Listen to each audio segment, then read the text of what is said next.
বাংলাদেশের টার্গেট মাত্র 57 রান। এই রান করতে বাংলাদেশের কত ওভার লাগবে? 10 ওভার, 15 ওভার, কত ওভার লাগবে? বাংলাদেশের কাছে এখনো 1.5 দিনের বেশি আছে। রেজাল্ট আজকেই আসবে, অস্ট্রেলিয়াকে আজকেই বাংলাদেশ হারাবে। দুর্দান্ত বোলিং করেছে বাংলাদেশ ভাই, সেরা লেভেলের সেরা।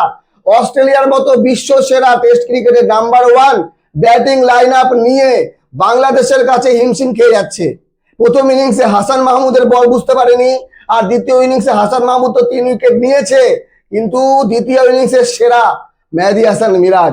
মিরাজ বলছিল আমি রিদমে আছি, কিন্তু বুঝতে পারেনি অস্ট্রেলিয়া যে 5 উইকেট নিয়ে নেবে।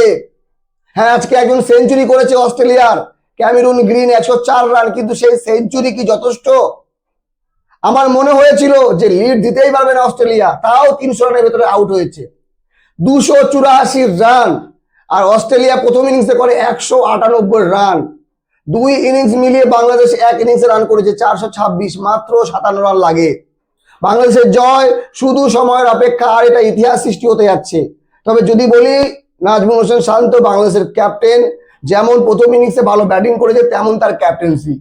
কোন রকম এক্সট্রা চেষ্টাই করেনি। বাংলাদেশ 5 জন বোলারকে নিয়ে খেলাচ্ছে, মেহেদী হাসান মিরাজ, তাসকিন আহমেদ, হাসান মাহমুদ, তাইজুল ইসলাম এবং এবাদত হোসেন। এই 5 জনকে দিয়েই বল করিয়েছে, এক্সট্রা কাউকে দিয়ে বল করায়নি, না করানোর চেষ্টা করেছে। প্রপার বল করেছে, অস্ট্রেলিয়া আউট হয়েছে। বিষয় হলো যে বাংলাদেশের এগেনস্টে অস্ট্রেলিয়া 8 জন বোলারকে দিয়ে খেলিয়েছে, কারণ বাংলাদেশি ব্যাটসম্যানদের কিভাবে আউট করবে তাদের main bowler Hazlewood, main bowler Nathan Lyons, Pat Cummins থেকে শুরু করে মিচেল স্টার্ক পর্যন্ত বাংলাদেশি কোনো ব্যাটসম্যানকে ঠিকমতো আউটই করতে পারছিল না। আর এই যে 426 রান যে করতে পেরেছে, এখানেই বাংলাদেশ ম্যাচ জিতেছে। খুবই সহজ জয়, বেশি করে লাগবে না, হয়তো 1 থেকে 1.5 ঘন্টার মধ্যে রেজাল্ট চলে আসবে। বাংলাদেশ অস্ট্রেলিয়ার মাটিতে গিয়ে অস্ট্রেলিয়াকে এইভাবে একতরফা হারি বলে। দেখা যাক বাংলাদেশ যদি কোনো উইকেট না হারায়, 10 উইকেটে যদি জিতে যায়, তাহলে বিশাল বড় জয়। আপনাদের কি মনে হয় কমেন্ট করে জানাবেন।